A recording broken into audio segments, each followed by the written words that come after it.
गोविंद जय जय गोविंद जय जय गोपाल जय जय गोविंद जय जय गोपाल जय जय राधा रमण हरि गोविंद जय जय श्री राधा रमण हरि गोविंद जय जय गोविंद जय जय गोपाल जय जय गोविंद जय जय गोपाल जय जय श्री राधा रमण हरि गोविंद जय जय श्री राधा रमण हरि गोविंद जय जय बोल वृंदावन बिहारी लाल की जय। ओम नमो भगवते पुराण पुरुषोत्तमाय। ओम जयति पराशर सूनु सत्यवती हृदय नंदनो व्यासो यस्यास्य कमलदलतं वाग्मयमृतं जगत्पिबती विश्वसर्गविसर्गादि नवलक्षण लक्षितं श्रीकृष्णाख्यं परं धाम जगद्धाम नमामि तत्। हृदयस्य प्रेरणया प्रवर्तितोऽहं वराहरूपोऽपि तस्य हरेः पदकमलं वन्दे श्री चैतन्यदेवस्य। वन्देऽहं श्रीगुरुं श्रीपदकमलं श्रीगुरुं वैष्णवांश्च श्रीरूपं साग्रजातं सहगण रघुनाथान्वितं तं सजीवं साद्वैतं सावधूतं परिजनसहितं श्रीकृष्ण चैतन्यदेवं श्रीराधाकृष्णपादान् सहगण ललिता श्री विशाखान्वितांश्च आयान लंबित भुजौ कनकावदातौ संकीर्तनैकपितरौ कमलायताक्षौ विश्वम्भरौ द्विजवरौ यो धर्मपालौ वन्दे जगत्प्रियकरौ करुणावतारौ वन्दे कृष्णपदारविन्दयुगलं यस्मिन् कुरंगीदृशां वक्षो यप्रणीकृते विलसति स्निग्धोऽङ्गरागस्वता काश्मीरं तलशोणिमोपरितले कस्तूरिकां नीलिमा श्रीखंडं नखचंद्रकांतिलहरी निर्व्याजमातन्वते नारायणं नमस्कृत्य नरं चैव नरोत्तमं देवीं सरस्वतीं व्यासं ततो जयमुदीरये। नारायणाय नमः नरोत्तमाय नमः देव्यै सरस्वत्यै नमः व्यासाय नमः। नमो धर्माय महते नमः कृष्णाय वेदसे ब्राह्मणेभ्यो नमस्कृत्य धर्मान् वक्षे सनातनान् वाञ्छाकल्पतरुभ्यश्च कृपा सिन्धुभ्यैव च पतितानां पावनेभ्यो वैष्णवेभ्यो नमो नमः।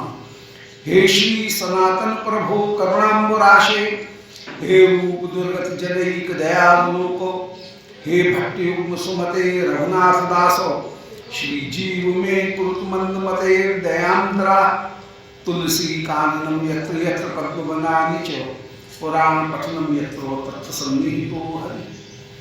बोलो श्री वृंदावन बिहारी लाल की जय। परम मंगल श्री चैतन्य चरितामृत श्री महाप्रभु की यौवन लीला का कविराज गोस्वामी गायन कर रहे हैं और उसमें एक बार एक लीला का वर्णन कर आए कि श्री मुरारी गुप्त उनके मुख से श्री रामचंद्र जी की महिमा का गायन किया। महाप्रभु ने मुरारी गुप्त के माथे के ऊपर रामदास ये लिख दिया। हनुमान जी के अवतार भी हैं। फिर श्रीधर जो है उनके घर में जाकर के छीना झपटी करके उनके जो शाख हैं उनको जबरदस्ती छीना ले रहे हैं। एक दिन कुछ नहीं मिला खाने पीने का, वहां पर शाक बाग भी कुछ भी नहीं है, तो आंगन में रखे हुए एक पात्र जिसमें उसके बगल में एक लोहे का डब्बा रखा हुआ है, उस फूटे हुए लोह पात्र से महाप्रभु ने जलपान कर लिया। लोह पात्र और कह रहे हैं कि आज वैष्णव के घर का पानी पीने से मेरे हृदय में भक्ति का संचार हुआ। श्री हरिदास ठाकुर उनके महिमा का गायन किया और श्री हरिदास ठाकुर उनकी महिमा का गायन करके ये कह रहे हैं कि जिस समय दुष्टों ने तुम्हारे ऊपर 22 बाजार में यवनों ने बैंत का प्रहार किया, वो बैंत का प्रहार मैंने अपनी पीठ पर सहा है, विश्वास नहीं हो तो देख लो मेरी पीठ। और महाप्रभु ने अपनी पीठ दिखाई, सचमुच वहां पर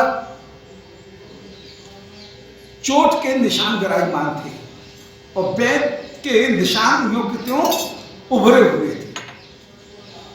और ये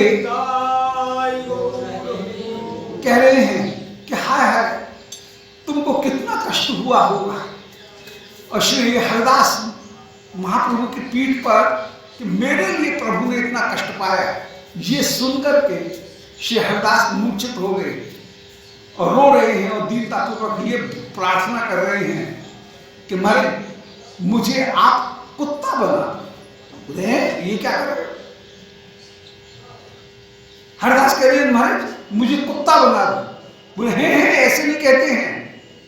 बोले नहीं महाराज वैष्णवों के शीत प्रसाद खाने का सौभाग्य मुझे मिले, कुत्ता बन जाऊंगा तो जूठन खाने का, वैष्णवों की शीत प्रसाद उसको ग्रहण करने का सौभाग्य मुझे प्राप्त मिलेगा।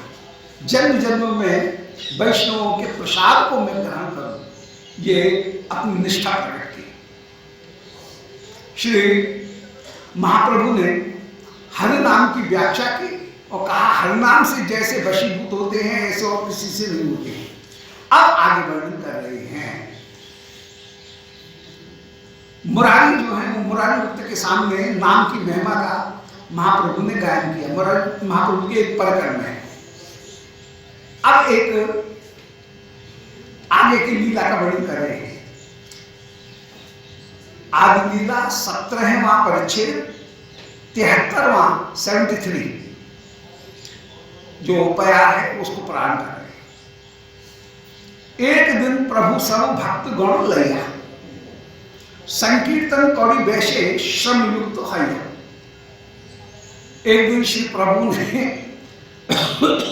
सब भक्तों को संग में लेकर के संकीर्तन किया और संकीर्तन करते करते बहुत थक गए। संकीर्तन कौड़ी वैसे श्रम युक्त लैया है, श्रम युक्त होकर के संकीर्तन करके श्रीमद् महाप्रभु विराजमान हुए और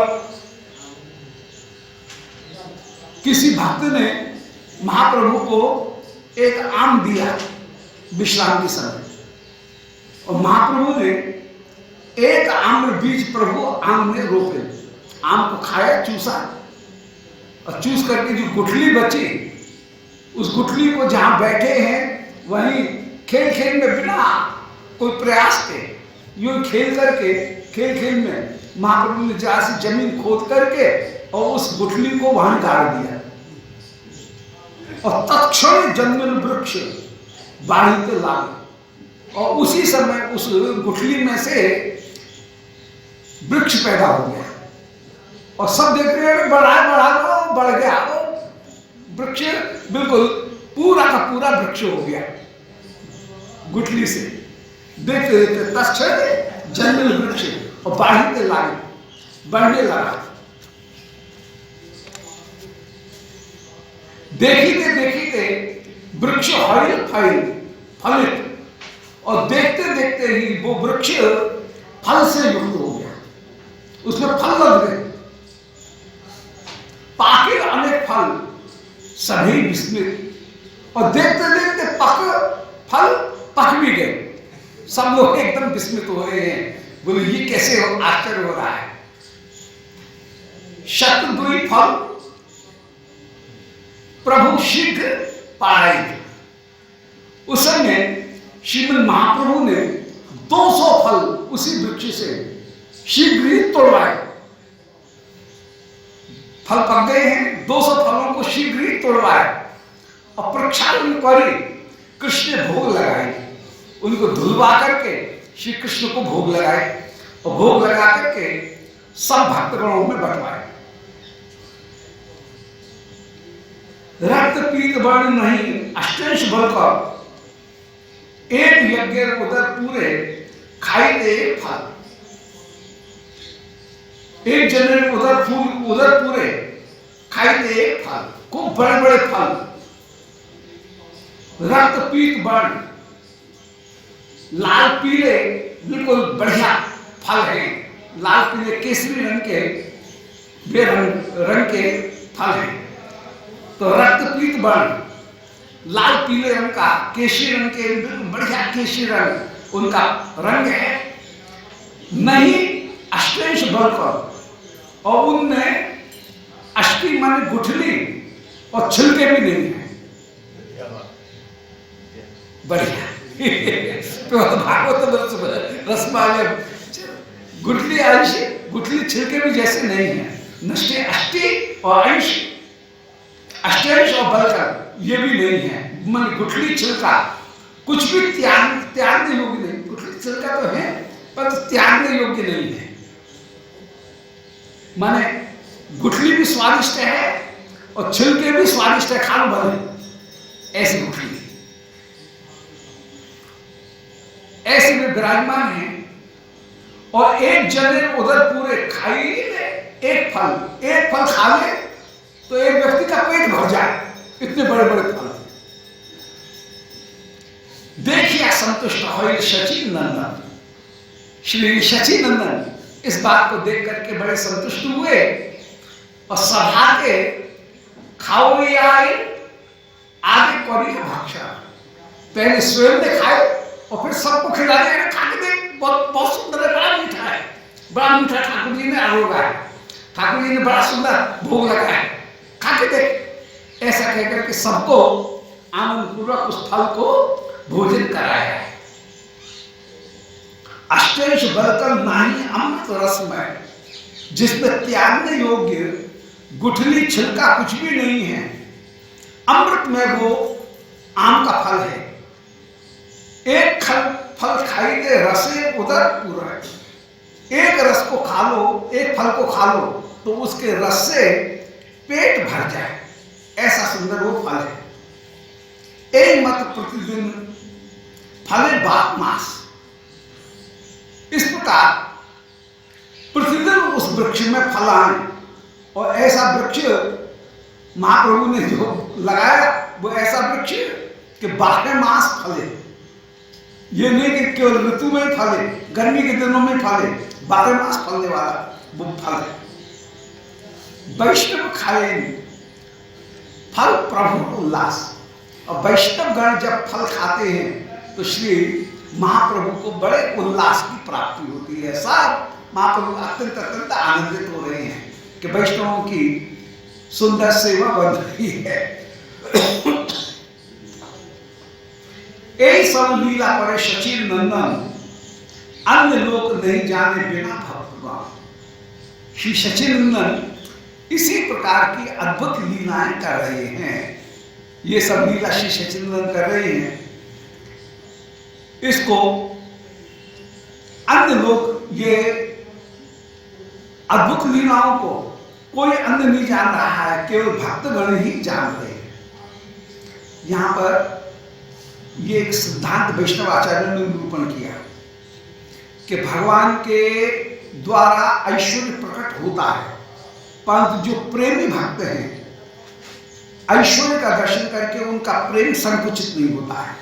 जो विधि भक्त हैं उनका प्रेम संकुचित हो जाता है और हाथ जोड़ करके खड़े हो जाते हैं। ये दोनों में अंतर है। कृष्ण को भी पता है कि मैं ऐश्वर्य प्रकट कर रहा हूं, कृष्ण में सर्वज्ञता भी विराजमान है, परंतु सर्वज्ञता होते हुए कृष्ण अपने बालकपन को नहीं छोड़ते हैं। प्रेमी जनों के आगे जो विधि भक्त हैं उनके आगे बालकपना छोड़ देते हैं और अपनी सर्वज्ञता प्रकट कर देते हैं, परंतु प्रेमी जनों के आगे अपनी सर्वज्ञता प्रकट नहीं करते हैं। जैसे नल कुंवर के आगे श्री महाप्रभु ने 3 जन्म का चिट्ठा खोल करके रख दिया कि तुमने पहले ये तुम कुबेर के पुत्र थे और तुमने इस तरह से मदिरा पान करके अप्सराओं के साथ में तुम जल विहार गंगा जी में कर रहे थे। नारद जी आ गए, तुमने नारद जी का अवहेलना कर दी। नारद जी की अपमान तो नहीं किया है, परंतु नारद जी का आदर नहीं किया, वही अवहेलना हो गई। और नारद जी ने तुम्हारे उस दयनीय दशा का दर्शन करके उनके हृदय में करुणा आई और उन्होंने ये गीत गाया और उन्होंने जो शाप दिया वो तुम्हारा कल्याण। लो, पूर्व जन्म की भी पूरी कथा है। इस जन्म में तुम वृक्ष होकर के उत्पन्न हुए, आगे फिर कुबेर के पद को प्राप्त करोगे, ये सारी बात कह दी। श्री तो ठाकुर में भी ऐश्वर्य है। जो भक्तगण हैं वे भी ऐश्वर्य का साक्षात दर्शन कर रहे हैं, परंतु जहां विधि भक्तगण हैं या ऐश्वर्य मिश्रित भक्तगण हैं वे तो हाथ जोड़ करके खड़े हो जाएंगे। ये देवकी वसुदेव होते, अर्जुन होते, श्री उद्धव होते तो हाथ जोड़ करके खड़े हो जाएंगे, परंतु ब्रजवासी जन कृष्ण के ऐश्वर्य का दर्शन कर रहे हैं तो हाथ जोड़ करके खड़े नहीं होते हैं। ये ब्रजवासियों की विशेषता है। तो ये अपनी विशेषता रही है कि यहां पर हाथ जोड़ करके कोई खड़ा नहीं, तो परिकर ऐश्वर्य का दर्शन करता है कृष्ण में, परंतु ऐश्वर्य न तो कृष्ण के लीला को कभी आवृत करते हैं, न ऐश्वर्य परिकरों के प्रेम को आवृत करता है। ये कहने का मतलब है ऐश्वर्य है परंतु न तो कृष्ण की बाल लीला आवृत होगी न भक्त का प्रेम आवृत होगा। जहां प्रेम आवृत हो जाएगा वहां पर समझना चाहिए कि ये ऐश्वर्य परिकर है, ये एक विशेषता है। तो यहां पर ये कह रहे हैं कि ए सब लीला करे शची नंदन, श्री शची नंदन इस लीला को कर रहे हैं, परंतु सब लोग प्रेम में इतने विभोर हैं कि महाप्रभु ने ऐसा कैसे हो गया ये ध्यान नहीं है। देखो मेरे महाप्रभु कैसे हैं, मेरे निमाई कैसे हैं कि उन्होंने पेड़ बोया पेड़ खड़ा हो गया। निमाई पर ज्यादा ध्यान है, पेड़ कैसे खड़ा हुआ इस बात पर ध्यान नहीं। ये मुख्य बात है।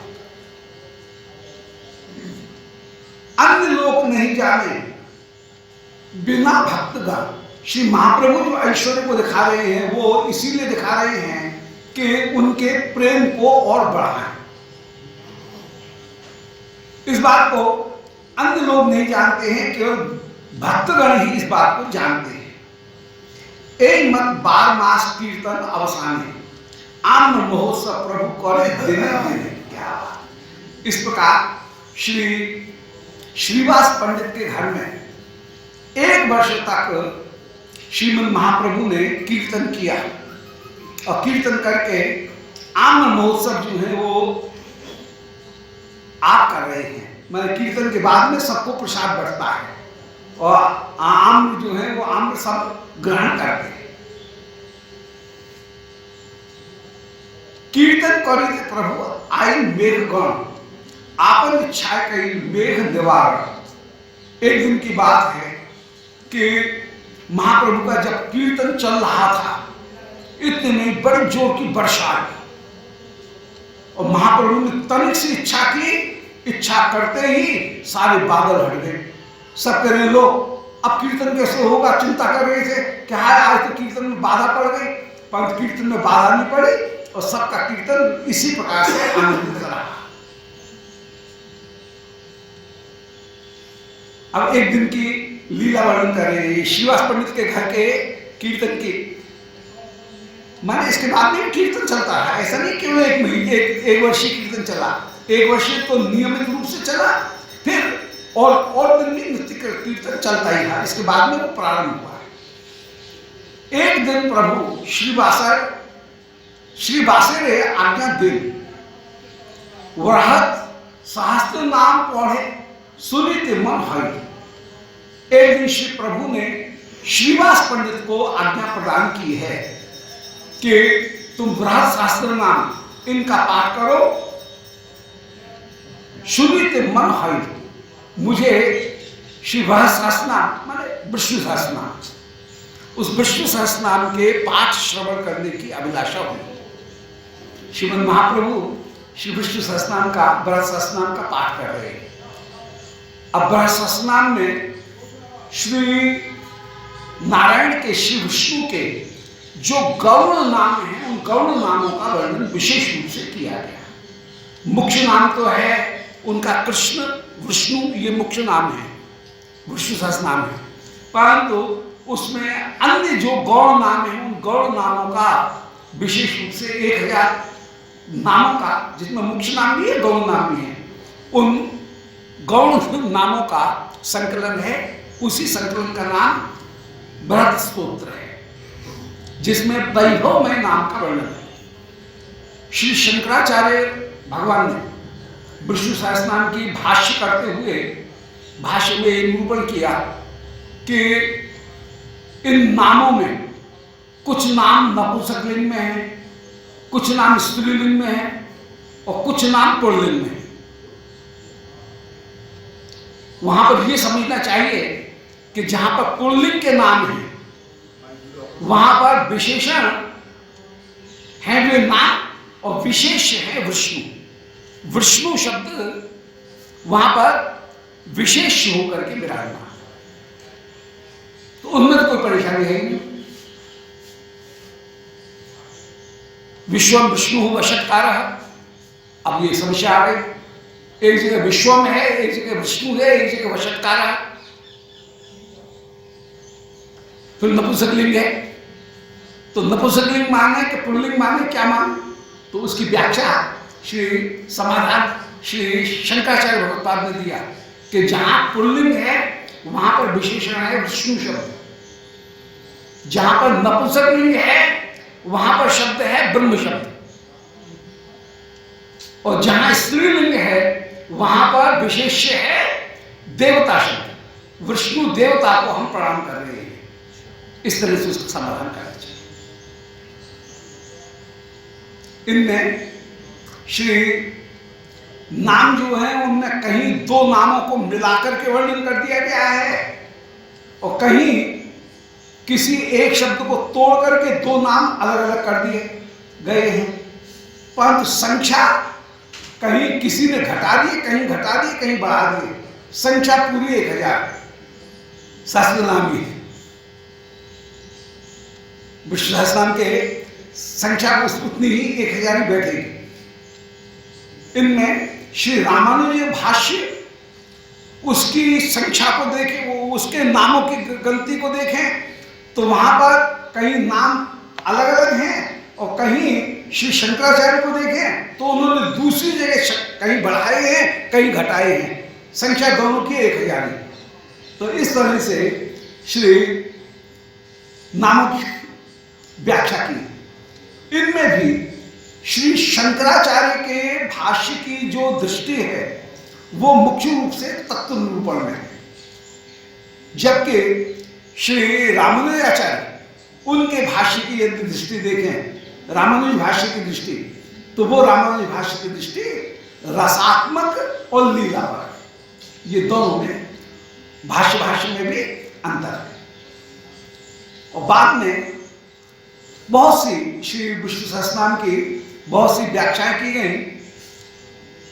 विनोबा भावे की जो व्याख्या है उसमें भी श्री शंकराचार्य उनके मत को विशेष रूप से कहीं अपनाया गया है। तो ये बहुत सारी व्याख्या है। तो प्रसंगानुसार ये बात हुई। तो एक दिन श्री प्रभु श्रीवास ने आज्ञा दे, एक दिन श्री प्रभु ने श्रीवास जो नारद के अवतार हैं उनको आज्ञा प्रदान की कि बृहत् सहस्रनाम पढ़ो, सुनने के मन है कि तुम बृहत् सहस्रनाम पढ़ो, सुनने की मेरी इच्छा है। श्री रूप गोस्वामी जी ने गोविंद वृंदावनी में श्री इसी पद्धति को अपनाया, परंतु उनकी पद्धति में श्री कृष्ण लीला का वर्णन किया गया है। श्री सनातन गोस्वामी जी के कृष्ण लीला स्तव, उनमें श्री कृष्ण के नाम का वर्णन किया गया, परंतु उन नामों को बहुब्रीहि समास बना करके, समासांत टच करके बहुब्रीहि समास बना करके श्री कृष्ण की विभिन्न लीलाओं को संबोधन के रूप में विराजमान किया गया। वर्णन किया गया। जैसे यशोदा की डोरी में बंधे हुए आपको प्रणाम है, यशोदा ने डोरी में बांधा ऐसे क्रिया नहीं कहेंगे, बंधे हुए हैं जो, इस तरह से व्याख्या करेंगे। और सर्वनाम समासान तच कर लीला पूरी वर्णन कर रहे हैं कि जिन्होंने माठ फोड़ दिया, जो भयभीत होकर के विराजमान हैं, सब में समासान टच करके, समासान प्रयोग करके, बहुब्री समास बना करके और उनको संबोधन के रूप में प्रस्तुत कर रहे हैं। सनातन गोस्वामी जी की वे टीकाएं बहुत सुंदर है। सनातन गोस्वामी जी ने एक ग्रंथ लिखा श्री कृष्ण लीला स्तव। तो कृष्ण लीला स्तव में जितने भी दशम स्कंध की पूरी लीलाएं, उन लीलाओं का संबोधन के रूप में प्रयोग करके नाम ग्रहण, भगवान के नाम के रूप में उनका वर्णन किया गया। ऐसे ही श्री चैतन्य सहस्त्र नाम इत्यादि में श्री रूप गोस्वामी जी ने श्री महाप्रभु की विभिन्न लीलाएं, उनको कहीं संबोधन के रूप में उनका वर्णन किया। श्री महाप्रभु को बड़ा आनंद प्राप्त हो रहा है और उन सारी लीलाओं का आस्वादन, नाम के माध्यम से सारी लीलाओं का आस्वादन कर रहे हैं। जो लीला परक नाम, उनसे जैसा प्रेम उत्पन्न होता है, वैसा ऐश्वर्य और तत्व परक नामों से प्रेम उत्पन्न नहीं होता है। इसलिए श्री रूप गोस्वामी जी ने भक्त साम्य सिंधु में ये निरूपण किया, ये आदेश दिया कि कृष्णम स्मरण जन्म चास्य प्रेष्ठम निज समीहितम तत्त कथारस चासव कुर्याद वासः वृजे सदा। एक साधक को कृष्ण का स्मरण करना चाहिए। कृष्ण के कौन से रूप का? बोले निज समीहितम, अपनी भावना के अनुरूप जो कृष्ण स्वरूप है उसका स्मरण करें। इसी प्रकार परकर का नाम भी, जो निज भावना के अनुरूप परकर है, उनका नाम ग्रहण करते हुए विराजमान हो। और तब तक कथा रसा, श्री निज भावना के अनुरूप जो लीलाएं हैं उनका विशेष रूप से श्रवण करते हुए विराजमान हो। और कुर्याद वासः ब्रजे सदा, ब्रज में सदा निवास करते हुए विराजमान, ये साधक का कर्तव्य। तो यहां पर विष्णु सहस्रनाम के पाठ को सुनो। तो भरत सहस्रनाम पढ़ो, सुनित मन हाई, बोले भरत सहस्रनाम पढ़ो। महाप्रभु की आज्ञा से ये श्री विष्णु सहस्रनाम उनका श्रवण करने लगे। विष्णु सहस्रनाम बड़े दिव्य स्तोत्र हैं और सारी लौकिक और पारमार्थिक जो अभिलाषाएं हैं उन सबों को पूर्ण करने वाले हैं। महाभारत में ही श्री भीष्म पितामह के द्वारा भीष्म पर्व में इन विष्णु सहस्रनाम का श्री युधिष्ठिर के सामने वर्णन किया गया। भीष्म पितामह के द्वारा ये गायन किया गया स्तोत्र, महाभारत का अंग है।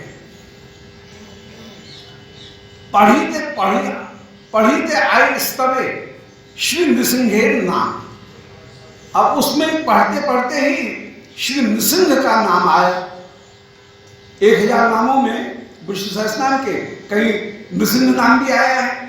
अब नृसिंह नाम को पढ़ते आते ही शून्य आविष्ट प्रभु गौर धाम, सुनते ही श्री महाप्रभु उनमें नृसिंह का आवेश हो गया और नृसिंह जैसे आचरण करने लगे।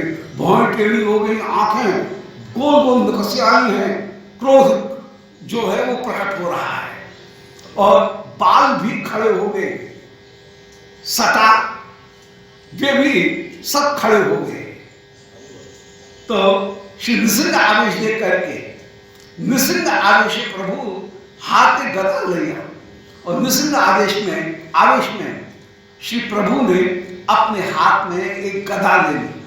कोई भी चीज पड़ी हुई है उसको गदा के रूप में ले लिया और पाखंडी मारते आए नगरे धाइया। और जो पाखंडी गण हैं उनको मारने के लिए किवाड़ खोल करके नगर की तरफ दौड़ने लगे कि कौन पाखंडी है उसको मैं मार दूं। उनको मारने के लिए दौड़ने लगे। नृसिंह आवेश देखी महातेजोमय श्री महाप्रभु के नृसिंह आवेश को देख करके परम तेज में स्वरूप है। नगर में तो दौड़ भाग मच गई, नगर में अफरा तफरी मच गई है, सब इधर उधर भाग रहे हैं, पथ छाने भागे लोग, पाया बड़ भय, सब लोग रास्ता छोड़ करके भाग रहे हैं, अत्यंत अत्यंत भयभीत सबके सब हो रहे हैं। लोक भय देख प्रभु बायु हरेला। कुछ देर बाद संसार को भयभीत देख करके, नगरवासियों को भयभीत देख करके फिर महाप्रभु को थोड़ा बाह्य ज्ञान हुआ, बहिर्ज्ञान हुआ। श्री महाप्रभु लौट करके अपने घर आ गए हैं। श्रीवास ग्रह आया, गदा फैलाई और गदा जो थी उसको फेंक दी। महाप्रभु ने गदा का त्याग कर दिया। ऐसे श्री महाप्रभु का अपूर्व आवेश हो रहा है। श्रीवासे कहे प्रभु करिया विशाल, लोक भय पाई मोर हरिल अपराध। श्रीवास से श्री महाप्रभु कहने लगे दुख पाकर के कि हाय मुझे होश नहीं रहा, मुझे ऐसा नहीं करना चाहिए था, गदा लेकर के मैं बाहर चला गया, गदा घुमाने लगा। मेरे इस आचरण को देख करके नगर में कैसा भय का वातावरण फैल गया, लोग भय पाई, संसार में भय प्राप्त किया, ये मेरा अपराध हुआ है।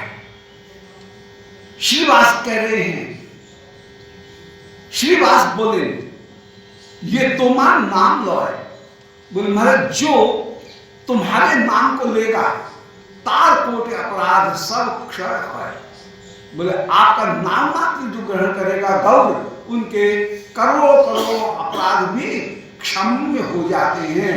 तुम्हारे आपको अपराध कहां लगेगा? आपके तो नाम में विशेषता है कि दूसरों के अपराध दूर हो जाते हैं, आप अपने आप को अपराधी क्यों मान रहे हैं? अर्थात आपको अपने आप को अपराधी मानने की जरूरत नहीं है। आपके नाम से तार कोटि अपराध सब क्षय है। आपका नाम लेने से ही सबके अपराध दूर हो जाते हैं।